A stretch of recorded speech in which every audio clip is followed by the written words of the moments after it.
இப்போ இ-காமர்ஸ் பண்ணுறவங்களுக்குலாம் புதுசாக ஒரு பிரச்சனை வந்திருக்கும். ஆல்ரெடி நிறைய ப்ராப்ளம்ஸ் இருக்குது. அதில் இப்போ புதுசா என்ன ப்ராப்ளம் வந்திருக்குன்னா, நம்ம இ-காமர்ஸில் போஸ்ட் பண்ணுறதுக்காக ஒரு ப்ராடக்ட் வந்து கஷ்டப்பட்டு ரிசர்ச் பண்ணியிருப்போம். நிறையா அங்கே இங்கேன்னு தேடி பார்த்து ஒரு ப்ராடக்ட் வந்து ஃபைண்ட் பண்ணியிருப்போம்.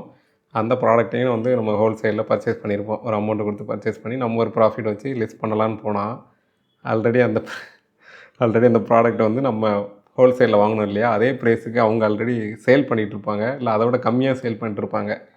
என்னடா அது நம்ம வாங்கின ப்ரைஸ்க்கு ஆல்ரெடி டெலிவரியோடு சேர்த்து ஃப்ரீ டெலிவரி கொடுத்துட்டு ஃப்ளிப்கார்ட், அமேசான்லாம் கொடுத்துட்ருப்பாங்க. அப்புறம் எங்கிட்டிருந்து நம்ம சேல் பண்ணுறது அப்படிங்கிற ஒரு மன உளைச்சல் எல்லாருக்கும் ஏற்பட்டிருக்கும். அதுதான் இப்போ இ-காமர்ஸை பொறுத்த வரைக்கும் நிறைய பேர் ஃபேஸ் பண்ணுற ஒரு ப்ராப்ளம். என்ன அப்படின்னா, இது மேனுஃபேக்சரை வந்து நிறைய பேர் டாமினேட் பண்ண ஆரம்பிச்சிட்டாங்க. நார்த்லலாம் வந்து என்ன பண்ணுறாங்கன்னா, மேனுஃபேக்சரர் டேரெக்டாக பண்ணுறாங்க. டீலர்ஸ் நிறைய பேர் டேரெக்டாக ஆள் வச்சு பண்ணுறாங்க. வேர் ஹவுஸில் இருக்கு இல்லையா, அவங்க பண்ணுறதில்ல, ஆள் வச்சு பண்ணுறாங்க.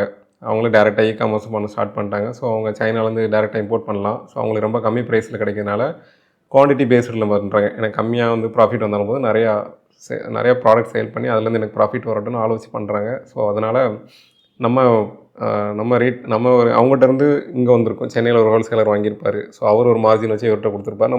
இவர் ஒரு மார்ஜின் வச்சு நமக்கு தருவார். ஸோ நம்மக்கிட்ட வரும்போது இன்னும் கொஞ்சம் ப்ரைஸ் இன்க்ரீஸ் ஆகிருக்கும்.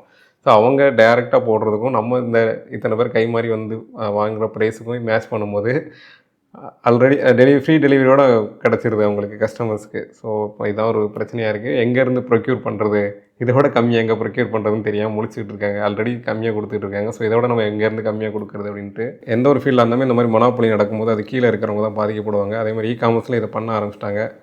அது ஃப்யூச்சரில் எங்கே போய் முடிய போகுதுன்னு தெரில.